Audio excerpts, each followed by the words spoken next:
Good morning, and thank you for joining Resilient You with Alicia Pisani. Each week, we bring guests on the show to talk about their experiences, and this week we have Dr. Yvonne Kaye. Yvonne is a mental health and addiction specialist, also specializing in loss and grief. She was a radio host for 18 years, and I'm so excited, Yvonne, to have you on the show. Thank you. I'm delighted to be here.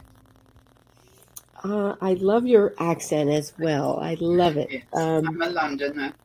Actually, I'm half English, half Irish, but I was raised in London. Okay, wonderful. I've never been, although I'm turning 50 this year, and it's my goal. I want to go. You must go. Yes, You must across go. the pond. I want to go, Yeah. and there's so many things to see and do and to experience it. Absolutely. I took a DNA test, and I thought I was Irish, Italian, and German. Come to find out, I have English somewhere. See? So that's a message. You have to go back there and yes, go to London and other parts are beautiful. Exactly. Other parts of the country. Yes. So Yvonne, I was doing my research, and I noticed that you went through war as a child. Yes. Can we hear a little bit about your experience and how that impacted you in your life? Yes, you certainly can. And it certainly did impact my life to this day. What I learned as a child in war, I carry with me today, and it's really affected my choice of profession. For example, grief. I mean, we were bombed out twice, and the people who took us in, who had little more than we did, I remember when I was 8, looking at those people and saying, I want to be like that when I grow up. And I am. My choice of professions are all based in the war. So I was 6 years old when, just before my 6th birthday, when war was declared. And we were all away, and then my whole family left me there without a word, not telling me why. So I was there for 6 months and finally went back.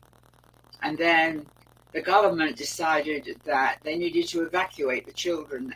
And interestingly, they have since apologized to all of us that was the worst thing they could have done, to send us away from the family. So I was taken to a place called Highbridge in Somerset, and I was there for a short while until I was 8.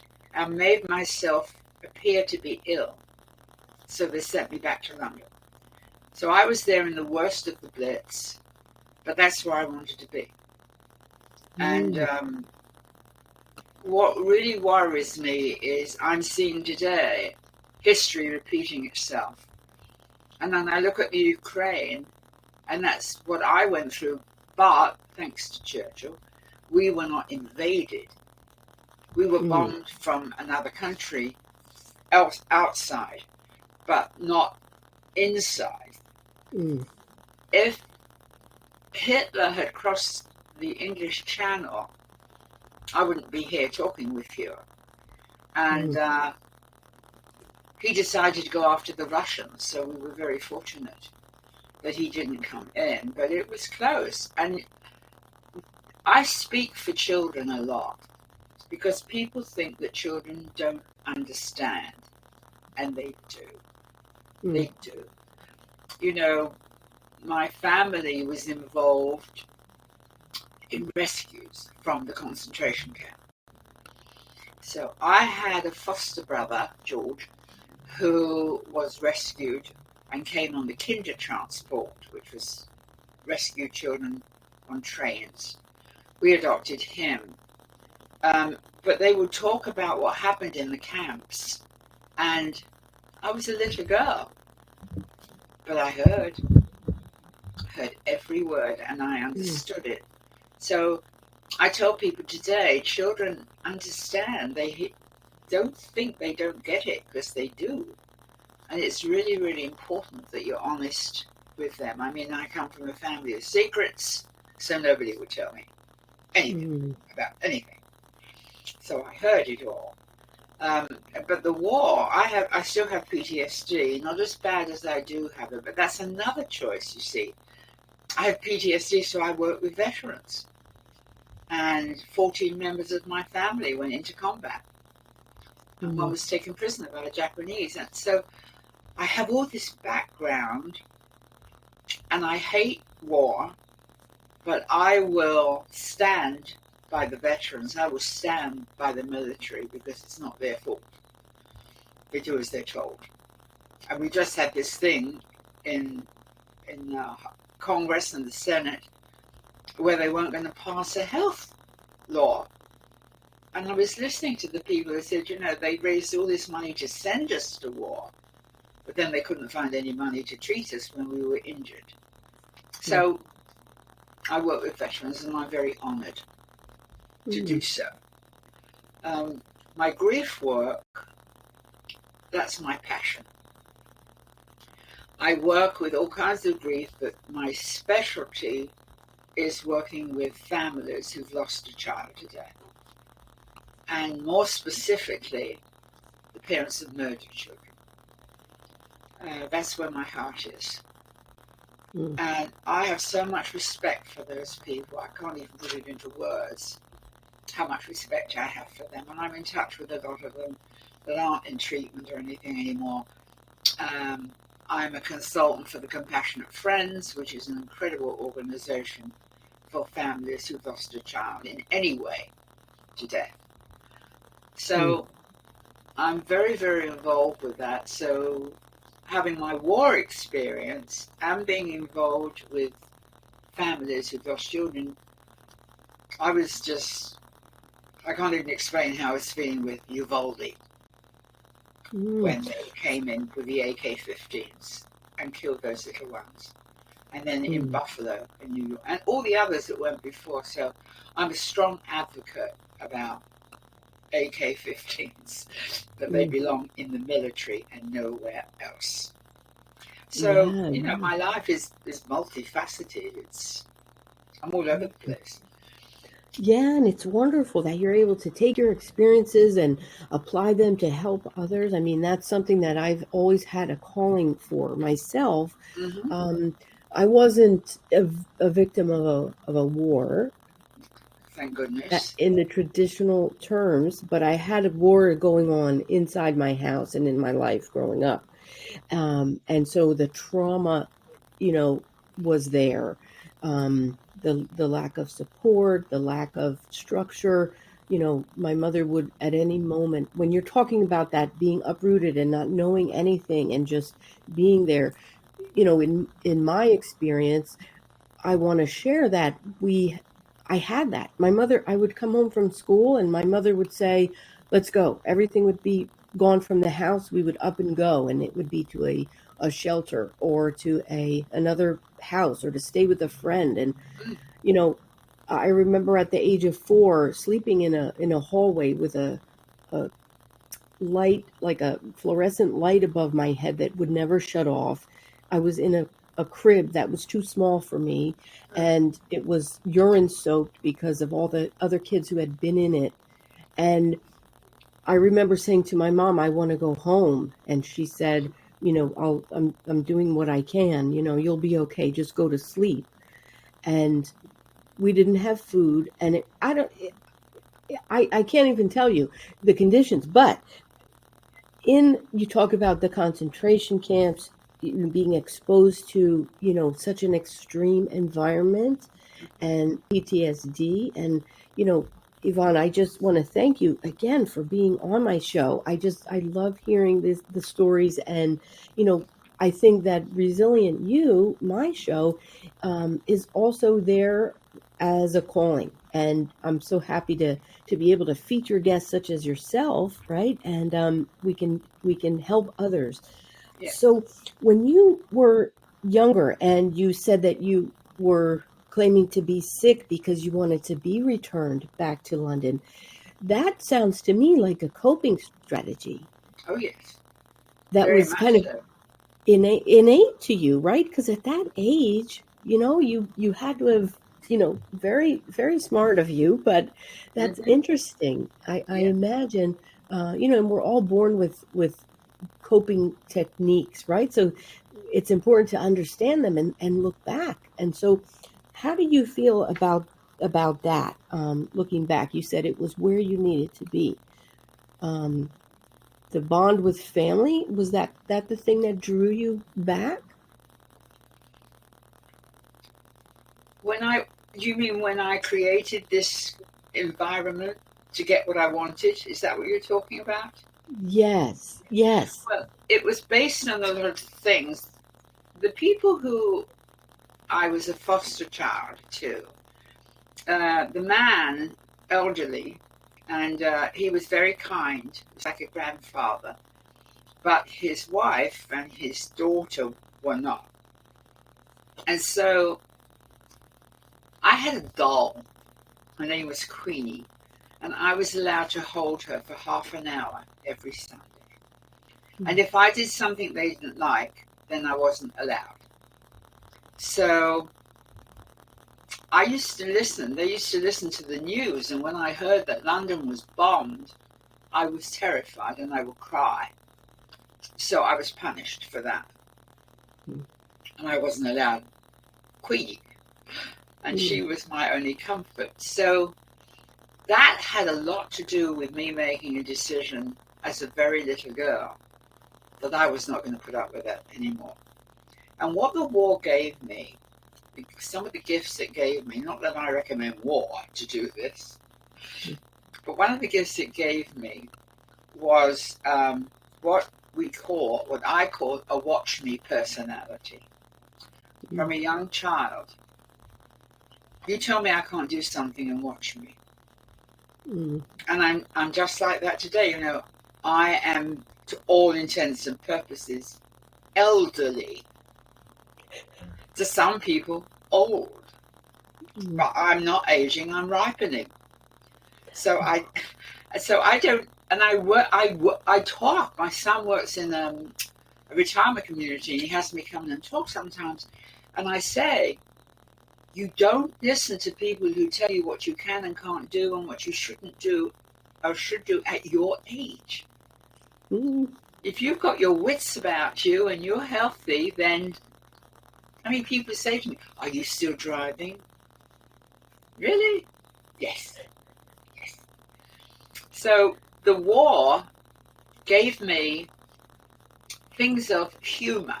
Also, believe it or not, funny things happen. I have to tell you a story about my aunt, because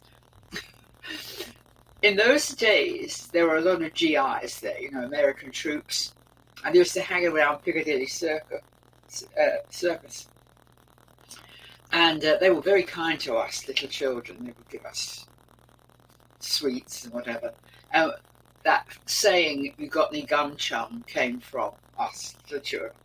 And my aunt, my favorite aunt, used to date some of them. So one evening, this man took her to the restaurant, and she was wearing a very nice tailored pantsuit. So you go in, and the maitre d' says to her, "I'm sorry, we don't allow women in that wear pants." And she said, "Why? If the man comes in and he doesn't have a tie, you give him a tie. Do you have a skirt for me?" No. So she went and told the man she was with, and they talked about it. And she went back the next time. She went back 3 times altogether to this maitre d'. And he said, "I told you, we do not allow women in with pants." So she dropped them. Right there. She undid them, and they fell down. And she said, "I'm not wearing them." You've never seen she told me, you've never seen a person get a table so fast. So I say to the women, you can thank my aunt that you can wear slacks and you can wear pantsuits now. Because she spoke for you. Oh, wonderful, She was wonderful. hilarious. And that's another thing that's important in my work. I use humor a lot. never laughing at, always laughing with. I work with cancer patients, and I have a thing with them. It's called laughing when nothing seems funny and when it is. So, Now that's interesting. Do you have any examples of that? How you of would humor. humor with the cancer patients when Oh, nothing seems funny? That's something that I have not. Thank yeah. God, I guess I haven't yet had that. Uh, Well, it's amazing. I've learned that whether I'm with cancer patients or if I'm volunteering in a prison or um, whatever, in grief also, if I create an environment where people feel safe, they're going to say and tell you stories they wouldn't elsewhere. And I say this because people say really stupid things. Now, stupid is my worst curse word. mm, So when I say something stupid, I'm being very, very rude. mm, And things like if there's a cancer patient and they're with friends or family or whatever, and they laugh, immediately they say, "Oh, you're over it. That's good." mm, They say it to bereaved parents. Bereaved parents have such guilt when they laugh. mm, So it's up to me and people like me to mm, create that environment that they can say anything they like, including language. Some of the stories of most cancer patients, I mean, it's hysterical. They are absolutely hilarious. They talk. mm, They tell me chemo jokes. Can you believe it? My mm, mm, second husband, my John, he died 7 years ago. He had three cancers, and I was his care sharer. That's the word I've created because mm. it's not a one-way thing. For almost 10 years, and he was one of the funniest people that I've known. And these men and women would say things about the position they were in and what we would think of as something so undignified, and they thought hilarious. Mhm. And coming from the people who lived through that makes it authentic. Yeah, And that's amazing. yeah, they tell me, for example, now this is what happens. I'm sure you know this. I feel as if I'm preaching to the choir here. But when someone is diagnosed with cancer, everybody they know tell them what to do. You've got to go to Yes. this doctor. You have to go to this hospital. So they would bring that up in our group, how Mm. infuriating that was. And so one week, this woman was so infuriated by her sister, who kept on about this should. Another word I don't like. Should. And until the woman was just almost homicidal. So she's talking about this, and I said to her, "Why don't you shrink her?" And she said, "What?" I said, "Shrink her. Imagine when she's on to you that she's going smaller, and her voice is getting smaller, and then shove her in your pocket." So she's doing this, and she's shrinking her sister. And then she throws her on the floor and stomps all around the floor. So people Oh, were falling off their chairs. yeah. Yeah. And How and it worked wonderful. for her because people don't understand that when you confuse people who are already in a state of almost horror about a Mm. diagnosis, you're only making matters worse. They Yeah, do that's not true. want That's true. unwarranted advice. Mm-mm. That's true. That's true. And I imagine when you said that, you create an environment where people can feel safe and, to use humor to diffuse all those intense emotions and feelings that can really have an impact, a greater negative impact on them. That's a wonderful, wonderful sentiment, and I hope all our listeners are can take that to heart. Even if they're not facing something as detrimental as that. That's a good. I love that, Yvonne. If someone is talking to you and belittling you or making you feel less than you should, and you know it isn't right in your heart and mind, try it. Try that as a technique. You can shrink them, and then you Yeah. can even stomp on them or put them in your pocket. I love it. I love it. We were always waiting for her to show up to hear what had happened, because it was so funny. Yes, And yes. the other thing is I work, or I have worked with women my entire life. But one of the things that I've done is to work on self-worth and self-esteem, and to know that there are times when they need to speak their truth. For example, I talked about unwanted advice. That is a nightmare for people who are grieving, and cancer patients or anybody that has a serious condition. They don't want to hear that. Hmm. They want to be with people that they can express themselves without being judged. Hmm. And so I work with self-esteem, and they say to me, they're always giving me advice. And I said, well, could you just smile and say, I don't remember asking for your opinion? And they love that. And they're afraid to do it. But once they do it, they're not being rude. I think people are being offensive when they infiltrate people's grief or fear, whatever it is. Mm.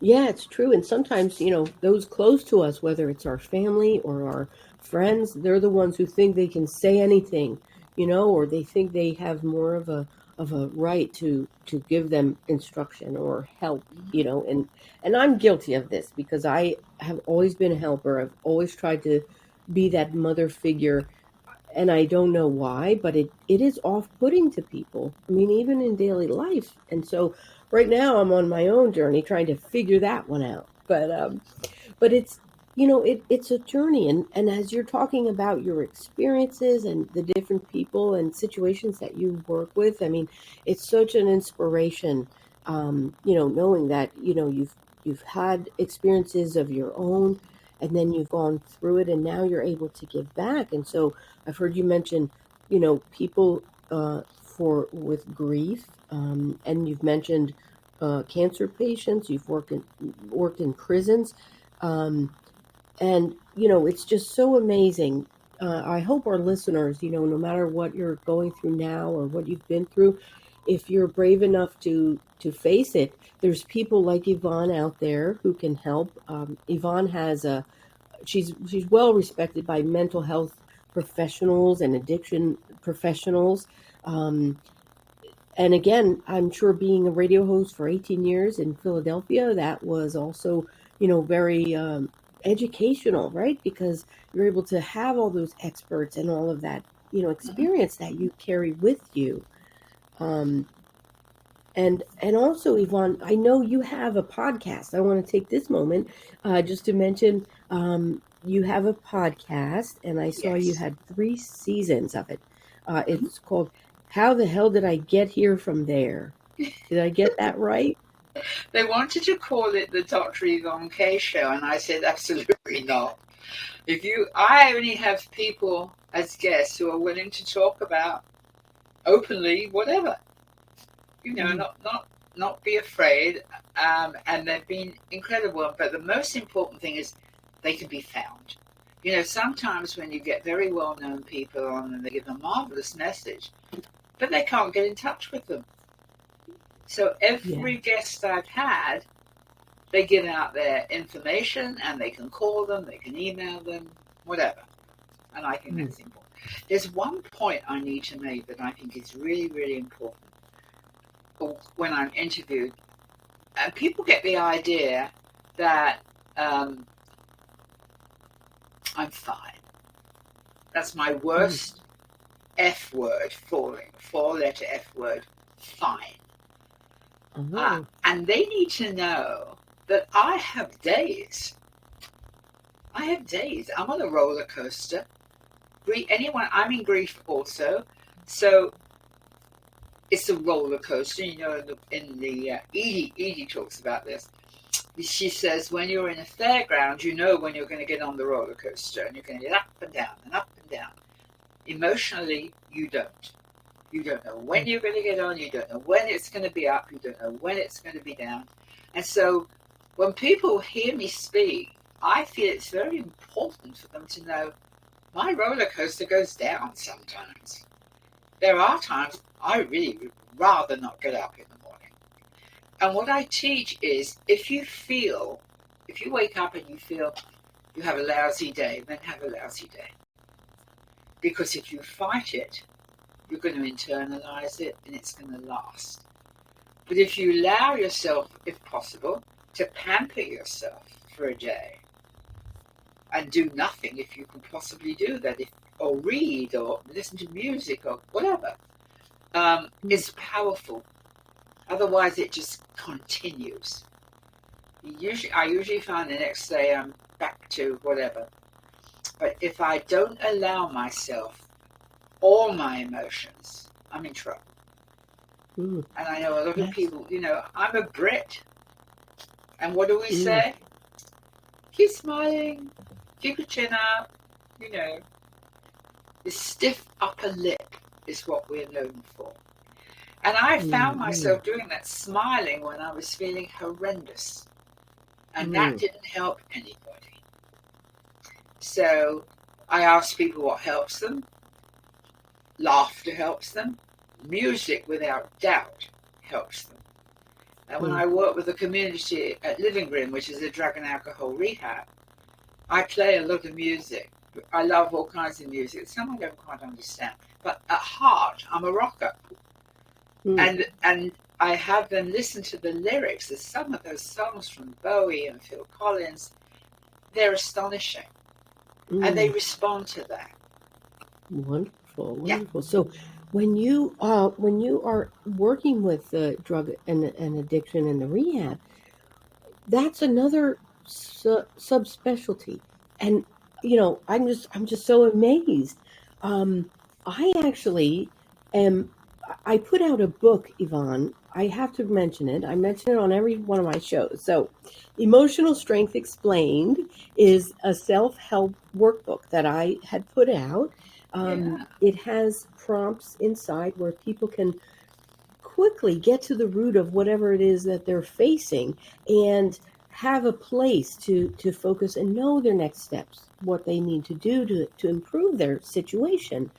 And when you talked about, using music, that's something that that resonates with me because I've always loved music, and a lot of my friends and relationships, even the one with my husband, he's a musician, and so we ended up, using that as a bond. But one thing, when we empower ourselves with self-care, using things like music, for example, it's interesting because I guess where I'm going with this, and I know I'm all over the place in this moment, but it's like the synapses are firing in my brain, So for my book, I'm working on other series, doing some for kids, different age groups. I'm also doing for relationships, people in bad relationships, also drug and alcohol, people supporting those with addiction, right? And so it's very interesting to me to hear this, that you can use tools like music to really help empower ourselves, to get through it, right? To help ourselves, and we can even begin healing, right? Are there any? Hold that book up again. Hold the book up. It's here behind me on the wall, too. So it is. I want to buy one of those. You'll have to tell me where I can get it. Thank you. Well, it is available on Amazon. Oh, okay. I can get it. Yep, and it's also on my website, aliciapizzani.com. And, thank you so much. I've had counselors say that this has helped people with needing, getting to it a little bit quicker, helping their clients, because it's, but it's good for beginners. It's good for people who are just starting out on their journey. And it's not a 300-page book, so it's a nice tool. Yes, But again, I'm so excited about what is up and coming. So again, if you don't mind, I might hit you up, Yvonne, when I get to that. Uh, absolutely. those subspecialties, because you know grief, for example. My cousin passed away, um, and today is his birthday, and as we're getting closer, I'm thinking of him and thinking of all the things. We both share August as our birthday month, and I realized how much he was in my life during the month of August, right? Because of both of our birthdays, and just we would Oh, talk right. about life, and we really had a connection that I really don't have with anyone else. Mm, And so, and I remember as a child, when at one point we lived in an apartment that was across from a cemetery, and I would look at the cemetery and I would wonder, what is it like to lose someone, to go to a funeral? Like, I didn't have that, so I always thought I might go walk over there and go to someone's funeral to see what it yeah, was like. sure. um, my mother, she wasn't fond of that, so I never did it. I was a respectful child, so I used to go and sit in the cemetery and read because it was so quiet and nobody could talk to me. yes, And you and yes. I have something in common, Uh-uh. a grasshopper brain. I have Oh, a grasshopper brain. I am boom, boom, boom, boom, all over the place. oh, I So I love it. appreciate that with you. Wonderful. You can follow along, then great. More. I'm so well. That's interesting. So, do you think that's a female thing, that we can think about multiple things and go down different paths quickly, or? It depends on, I can't just say men and women because my sons, for example, can do Mm, all that stuff. And wonderful. male friends, and my husband, John, was like that. And then there are some that have had it drummed into them what it has to be a man. Mm-hmm. So they Mm. don't get into that. I mean, it's not their fault. That's the way they've been raised to be manly, whatever that is. Right. But Right. I'm very, I'm interested in working with men, but I prefer them to be with a man, with a male counselor. And then I Mm-hmm. prefer women to be with a woman. When I used to do groups, I always used to have a man come in and run the men's group, not me, Mm. Mm. because they look at life differently. I don't want to Mm-hmm. sound sexist, but they do. What's been drummed into them as children, that certainly little boys don't cry. That's the bigger Mm. thing. Do not cry. And you've always got your fists. Yeah. Take care of business with your fists. So they've been raised in that thought process. Whereas girls are said, they can cry and whatever. I don't like any of that stuff. I really Yeah, don't. yeah. And today, it's so different, right? Like, I remember, because I have a boy and a girl, and in my own experience, I remember my son. There was a little girl who was saying, "You can't come up here on this playground," and he said, "I can come up. We all can use this playground," and he made his way through. Well, she hit him, and then he hit her back. He was 5, and of course he got uh you know at school they had a no bullying policy, so they said you can't do that, and he got a consequence for that. Mhm. Well, from that point on, I realized my son appreciated equality, and he never would hit a girl. But then he had a little sister, and his little sister is, I won't say scrappy, but she stands up for herself. So when they were starting, he was 10 and she was 5 and they were at it, I look over and they're wrestling together on the ground. Like, she was standing up for herself. And he was like, "You don't want me to use my full force on you, right, Emily?" And so she's, "Just try me," she says, and you There could you just go. imagine this girl. So she wore dresses and bows in her hair until she was about 5. And at that point, she changed. and then he changed. And so, it's just an interesting dynamic to see the experiences that they go Right, through, of course. and different and each person that I work with, because I work with youths also who are, in different situations, whether they have their families or they don't. And, I myself, we have another thing in common. I was a foster child as well.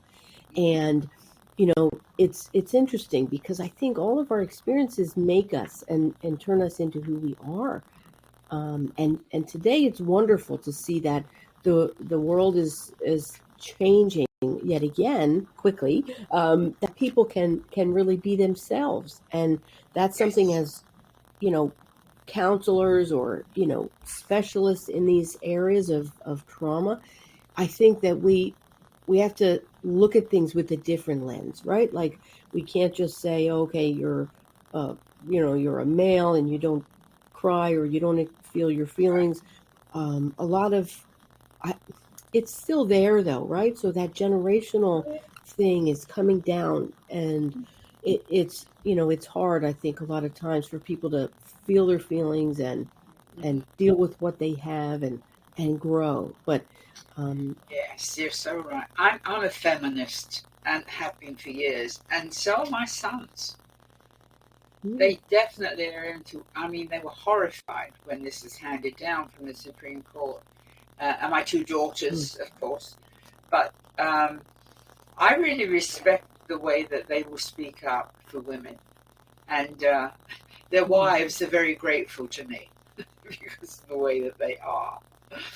But the other mm, thing, working with the recovering community, I'm in recovery myself. I have 51 years without a drink. And wow. that helps. And the other thing that helps is, Mm, as I say, there's always humor in everything. mm, When I go there and they look, when I first walk in and they don't know me, you can see in their faces, these young people, are, what's this old woman going to tell us? Really? So I go, oh, and I let them see all my tattoos. And once they see my tattoos, I've got them right where I want them. well, wonderful. This So, is my yeah. this is my husband's memorial arm. This is the Royal Navy and Okay. messages, all the things he believed in. So he was Oh, cremated, so I carry with him with me on my arm. But it helps me in these situations, where people don't know me and they think, I don't know about her. Well, it's yeah. wonders.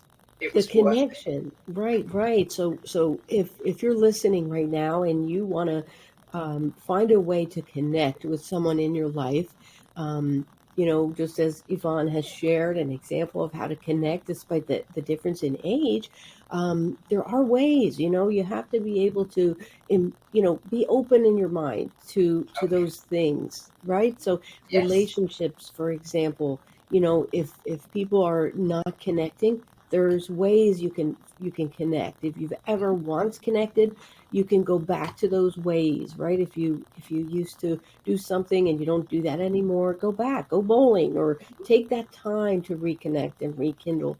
And if there's a connection with a sibling or a parent or someone else in your life, if you have you know that thing that's keeping you apart, consider what you might do to connect, because life is short. And for me, we all have our core beliefs, and sometimes they're very different from those of another, but we're all here and we're all human. And I think that you know life is too short to have negativity, to have trouble.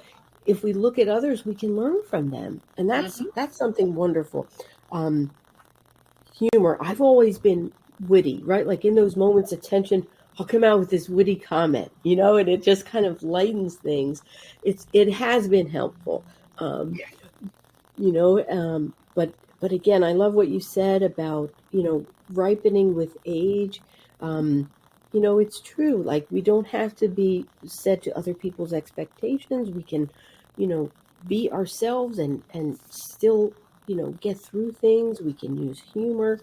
um Yvonne has shared that we can have passion about life and work on our self-worth, our self-esteem. um, it's important to speak our truth. If you feel bad and you're having a lousy day, don't fight it. Take the time and empower yourself with some self-care. um, There's Laughter helps. something else I'm working on now, Hmm. and I'm quite an authority on it, on narcissism. Mm. I was married to my first husband for 25 years, and he was a narcissist. And Mm. not as bad as some that we see these days, politically. Um, but I remember coming to this country because I was a codependent. I didn't think. I just did as I went, and it was a horror story for me for what happened. I won't go into it. But I feel that people need to understand narcissism because they really don't. And not only women, men put up with narcissistic relationships. So I like to explain what they are. Like, a narcissist is never wrong. They'll twist your words, and even if they have been the offensive one, you will end up apologizing to them. And then you might get this minute or two of being very, very self-aware, and then back right down again. So I want to do a series of short videos on narcissism, because I really want people to understand and how they can deal with it and how they can remove themselves from it. When I got divorced, that's when my life began. And I tell people there is no shame in recognizing what it is and understanding that you can actually do something about it, because it is rampant. Just recently, you talked about your cousin. My cousin Linda died, and her mother, my Aunt Frida, was without doubt the most unpleasant, vicious woman I've ever known. She was We hateful. all know someone like that. Hateful. And she had two children. She had Linda and she had her son. The son was the prince. Mm-hmm. She tortured that woman for her whole life. And my cousin Karen, my favorite cousin, we would always be there for Linda. And she and I, Karen and I, took on my aunt. So she learned not to mess with us. That woman lived to 106. What? And tormented her. And so when she died, the whole family is thinking, oh, now Linda can have a life. Right? Wow. 1 year she developed the most vicious cancer, untreatable, having gone through all those years with this narcissistic woman who I can't even explain. She was that bad. She almost killed me once. My grandmother was living, well, she was dying with us. And I was 12 and I was sitting on the bed holding her hand. And my aunt had a row with somebody. And she went out, she threw a brick through the window. Now her mother's lying there dying. And it just missed me. Just missed me. And she was just, well, you can't cure a narcissist. It's almost impossible. But that, with Linda's death, which was only a couple of months ago, really urged me on to talk about this narcissism. The history of it, what it does, to recognize it. It's powerful stuff.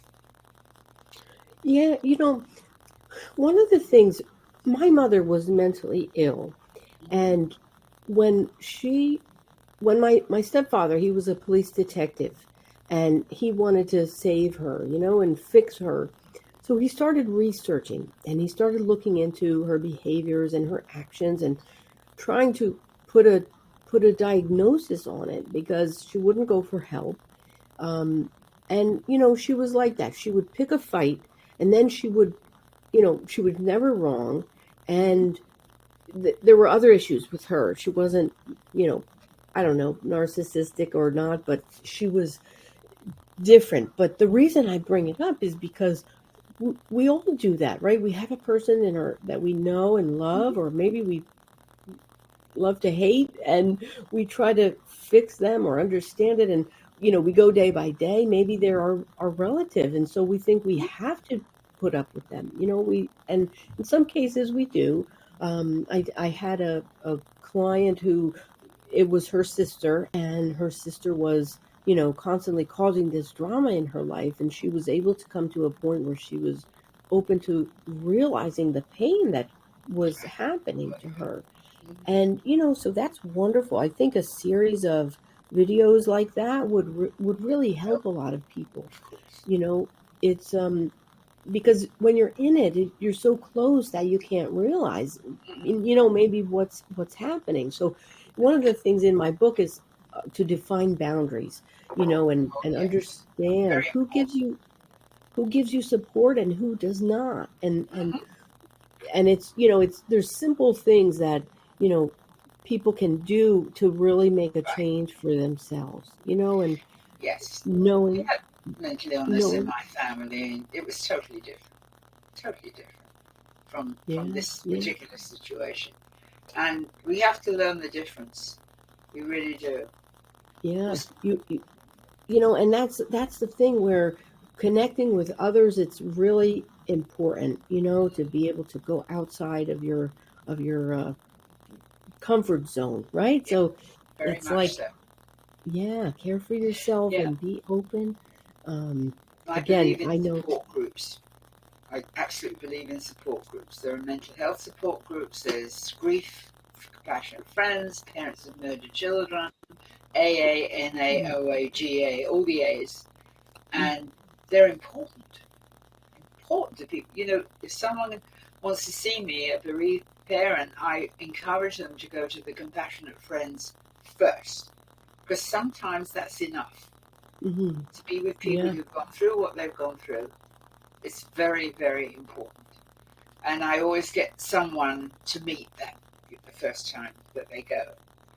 And sometimes they don't need to see me. It's Wow. enough. So I had someone who I had worked with in another arena, and she was at a loss.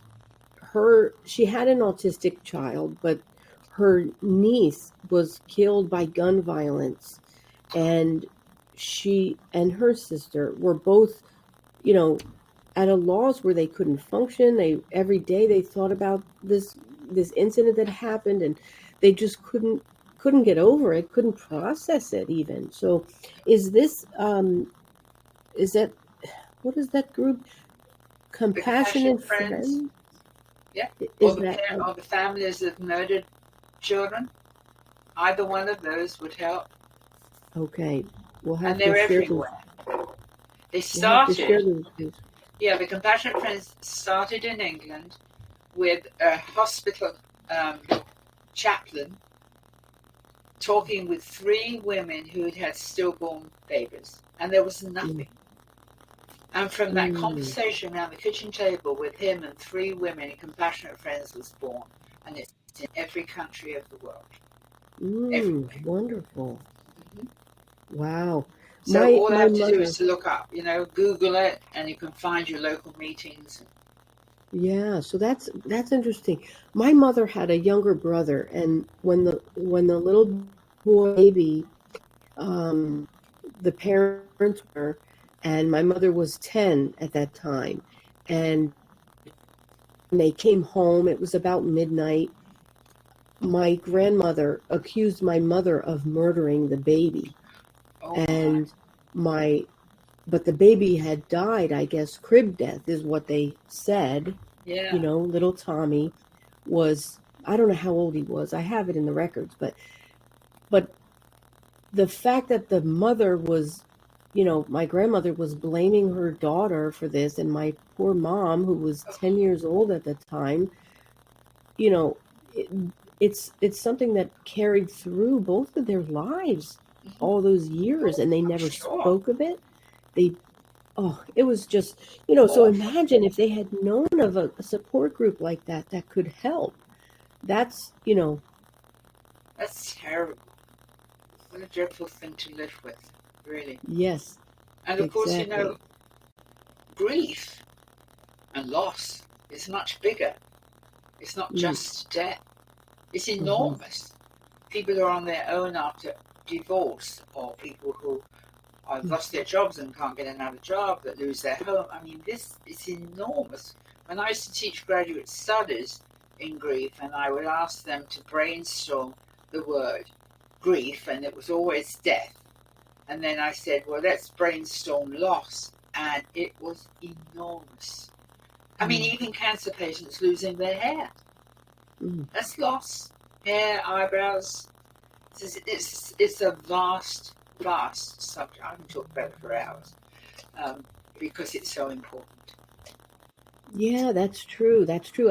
I was a career counselor for many years, and people would ask and express themselves in terms of what they're going through and their worries, their fears, and despite the fact they were making changes to improve themselves professionally by doing a resume or preparing for interviewing and things like that to support them, you know, even myself, there was a one position that I had gotten let go from, and I had completed the work.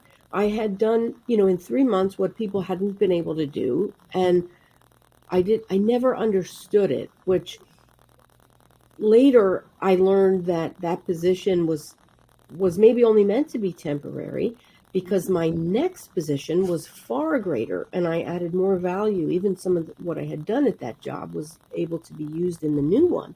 So there's stepping stones, and what we go through, we may not understand it at the time, but losing something might open a door. It might give you something else, even if it's a skill or a trait to help someone else. That's something that I often, share with people, that if they want to take what they had gone through and just focus on the negative, they're not going to have a good life, a good experience, right? They can make a choice to use it to their advantage. And of course, it takes time. I mean, grief sometimes can dabble and dribble into everything, right? It's so Of encompassing, or course. it pops up when you least expect it, right? So, Yeah. Well, yeah, I yeah. say that with what I call care sharers. I said I was care sharer for 10 years for John. And I always say to people who are grieving, I was prepared for his death, but I was not prepared for life without him. And I Mm, never will be, mm, ever. And people need mm. to understand that. So there are good days, bad days.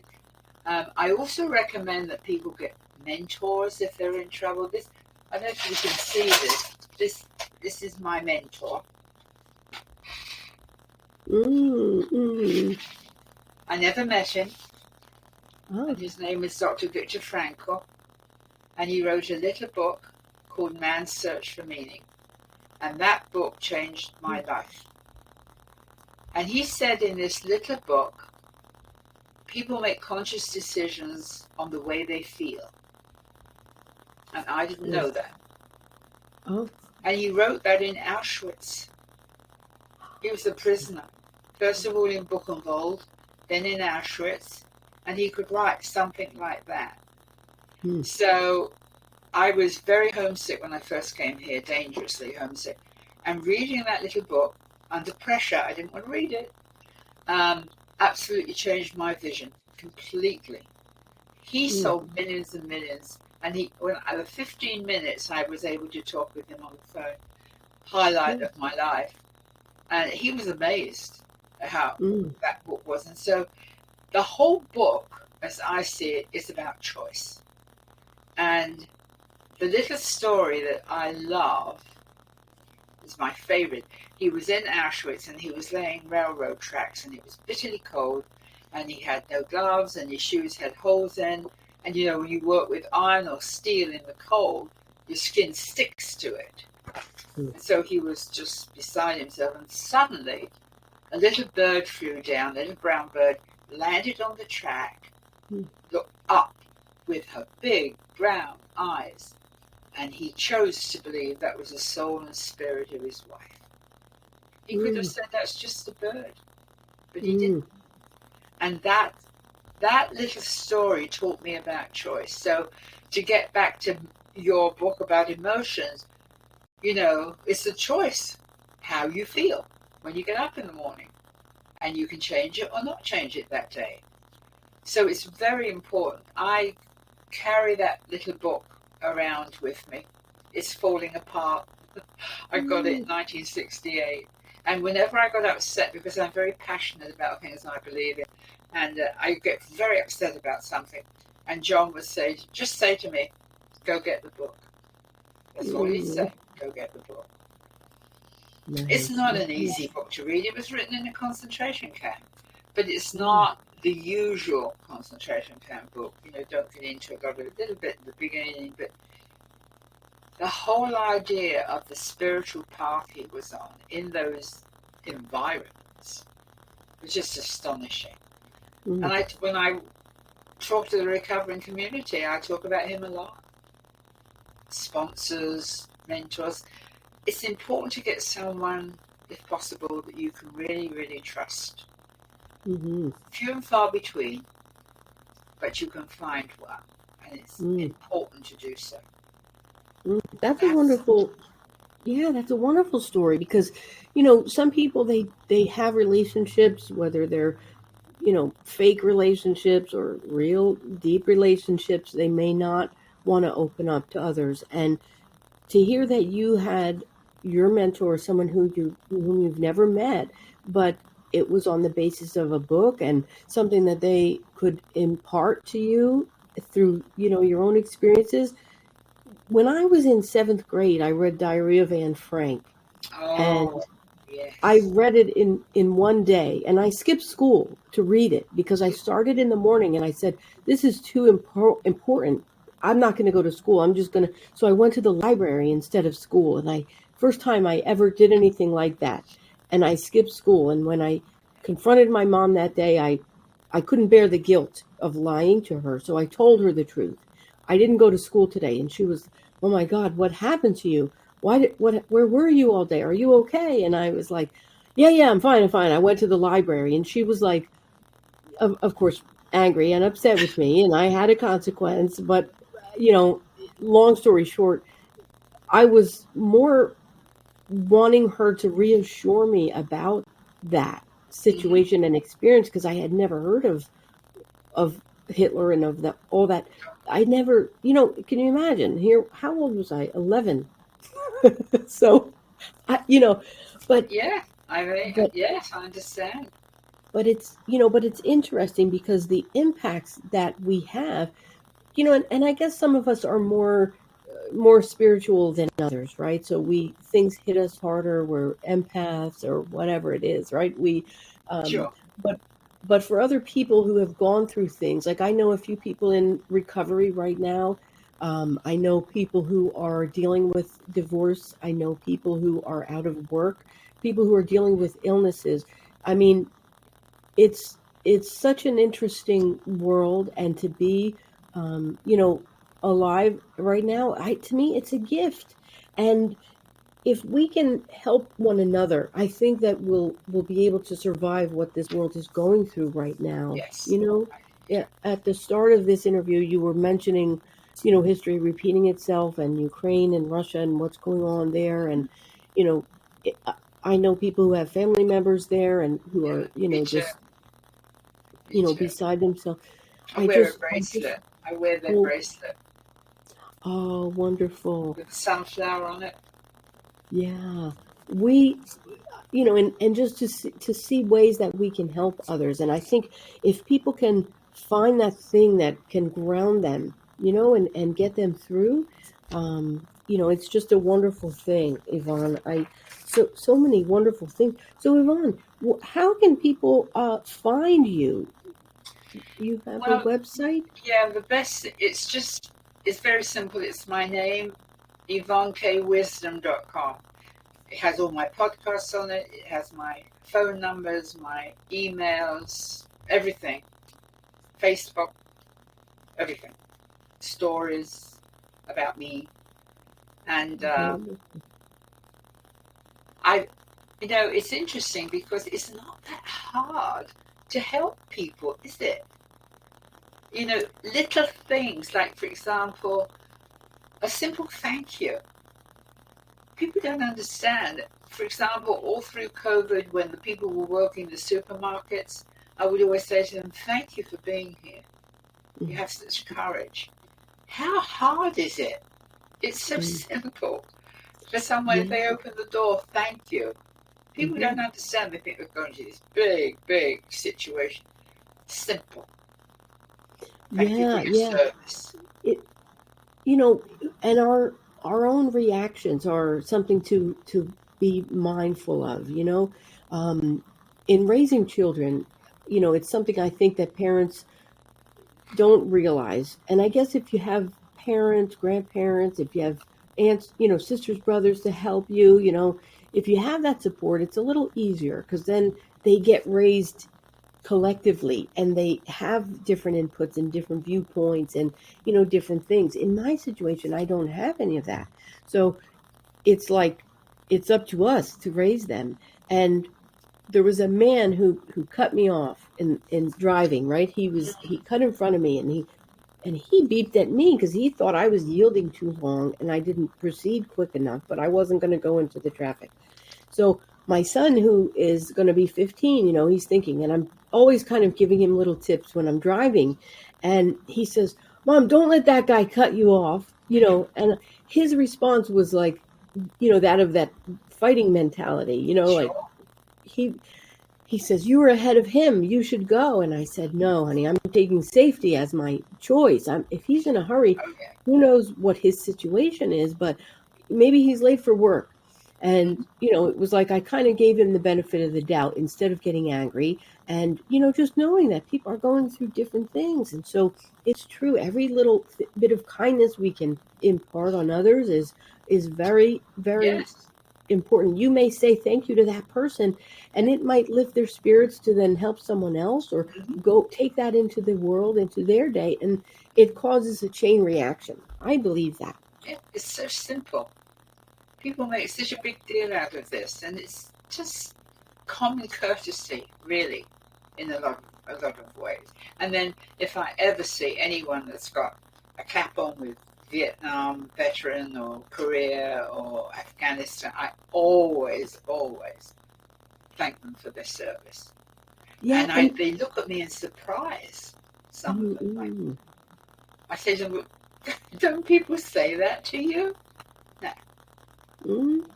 When I do it, because I do it too, they are really appreciative of it. It means something to them to know that we have some sort of an idea that they gave up something of themselves for us in our freedoms. Right. It's so true. It's like, and having a son, I think, okay, if he were called to war, of course that has done something to me too, right? Because it's you see it in a different way. Your perception changes, right? So again, those things that we go through. So Yvonne, I loved our conversation. We have talked about so many things, and is there anything else that you feel you want to share with our listeners in regard to resiliency or? Yeah, only to look at what's available if you are worried, upset about something. And oftentimes people say, well, I don't want to call you, I don't want to bother you. You can always pay it back later. When I was going through a disaster, when John was diagnosed and all these things happened, I took whatever I could. And now I pay it back. It's the same with AA. All those years I've been in the program, I'm only there to pay it back now for people that help me so much. So take care of yourselves. That's very, very important. And if there's anything that's bothering you, look to how you can alleviate that situation, because otherwise it becomes toxic.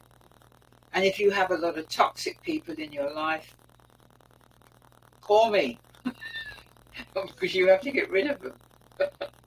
I don't have many toxic people in my life anymore, but then I'm much older than most of you. And I find that people don't take advantage of this marvelous thing called friendship. See, I think friendship is the basis of love, a real friendship. And a friendship is a mutual thing. They're there for one another. And I'm blessed that I have several of those in my life. So it's very, very important. And you have the right to be here. I say to people, you have the right to be here. Don't make a mountain out of a molehill, because that's what we do. We take a small issue and make it enormous rather than look at the core. Be honest with yourself. So important. And have another life. Have fun. Laughter, music, dancing, whatever. Just have fun. That sounds wonderful, doesn't it, people? We want to have pleasure in our life. We want to have fun. I mean, life is hard enough as it is, right? So let's, if you have goals or dreams, you can get there. You have to just listen to Yvonne. If you're worried or upset, call, take advantage of what's out there. You can always pay it back later. Sure. If you have toxic people in your life, that's a little more tricky. But, I had to remove someone from my life who was toxic, and it was a relative. And it took about eight tries, 8 tries of bouncing back, saying, oh, it'll be fine. I'm okay. I can deal with this. I can put up with their behavior or my feelings that are coming after our conversations. I can, but eventually I became strong enough to understand that it was really affecting me in a negative way. Yeah. And whatever love or stigma or idea that I was supposed to have that person in my life because they were a blood relation, it didn't override the negativity that I had in my life. And when I finally gave it up, and I believe in God, and so I went to church, and the message of that church that day was, there are storms in our life, and they're there for a reason, and we're supposed to come out the other end stronger, and we can. And that was a direct relation to what had been happening. Those conversations with this person, it was a storm, and it was just, it stayed over my head for years. Well, without getting into much more detail than that, when that was lifted and I was true to myself, so many paths opened, so many doors opened. I became happier in my other relationships with people. And, it was just a wonder. If anybody is interested in learning from this, let me know. I'm glad to talk with you one-on-one. Yes, me too. Good. So, where are you located? Where are you? So I am located physically in New Jersey, over not far from Bucks County, I think, right? Are you in Bucks County, PA? No, I'm in Montgomery County. Montgomery. Okay. So that's a bit further. I was out in Montgomery County for baseball over the summer. Oh. So, yes. Well, I'm what you call soccer and I call football. I'm a football nut. Okay. Huge fan, and because England just beat Germany, so the women are so happy. And also a Harry Potter fan. Huge Harry Potter. Yes. Big time. Yeah. Yes. We just recirculated. We watched 2 of the episodes, so we're going to rewatch them again as a family activity. Yes. So but I have a whole shelf of Harry Potter books and CDs and all kinds of things. Wonderful. That's fun for me. Yeah. So thank you so much for inviting me. It's delightful to speak with you. Thank you. Oh, thank you, Yvonne. And when you have your, those series of videos on narcissistic behaviors, yes. Let me know. And, we're glad to have you again on the show. Again, folks, if you're listening, you can reach out, YvonneKayeWisdom.com. She is available. She counsels people with PTSD, with grief, alcohol, addiction, grief, and so many wonderful things, Yvonne. I really can't commend you enough for everything you're doing in the world. Thank you so much. You're so kind. Thank you very much. Thank you.